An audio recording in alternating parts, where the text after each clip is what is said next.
Today we're at the Hidden Spruce Lavender Farm in Michigan. Now we're here today because this RetroFoam dealer is adding spray foam insulation to their brand new commercial kitchen. Now the cool thing about this and what makes it unique is that this is a small business, and this is actually the third time that they've had this RetroFoam dealer come insulate one of their buildings.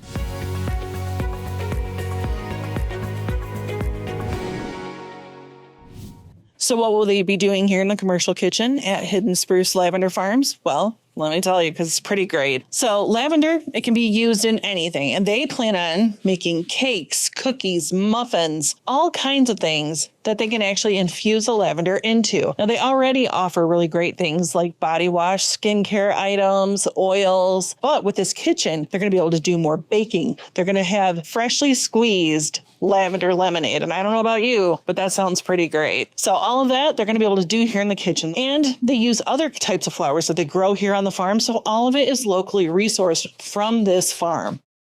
First and foremost, what they did here is they built a structure. Then they had us come in and insulate it. They've sprayed open cell spray foam into the wall cavities and the ceiling as well. Open cell is a great fit for this because it creates an air seal and it's very pliable. Now I know what you're thinking. These walls are completely filled with foam. What if they have to run electrical or plumbing? Because this is a commercial building, all of that actually has to be outside of the structure where it's visible. But if this were a regular, like let's say a pole barn or a home, open cell spray foam is actually really pliable. See here, I can break it really easily, which means it would be easy to fish wiring through or add plumbing if you needed to.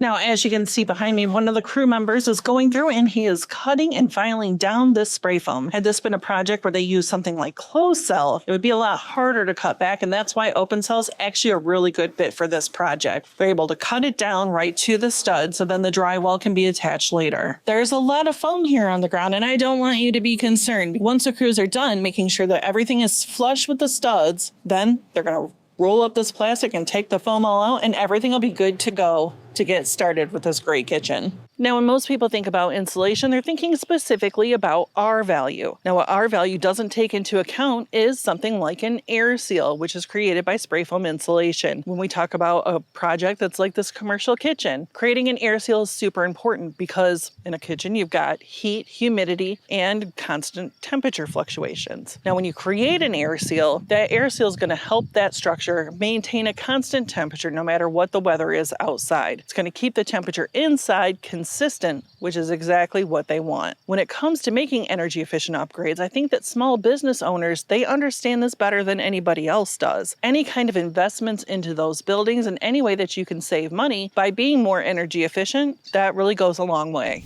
I have to be honest with you. This is by far the best smelling job site I have ever been to. Now, if you're a small business and you're looking to make some energy efficient upgrades, maybe something like adding foam insulation and creating an air seal, you're going to want to check out the dealer finder on our website. There you're going to find tons of RetroFoam dealers across the country who can help make your business more energy efficient, more comfortable, and more sustainable. I'm your building science Brainiac reminding you to bring a little science to every project.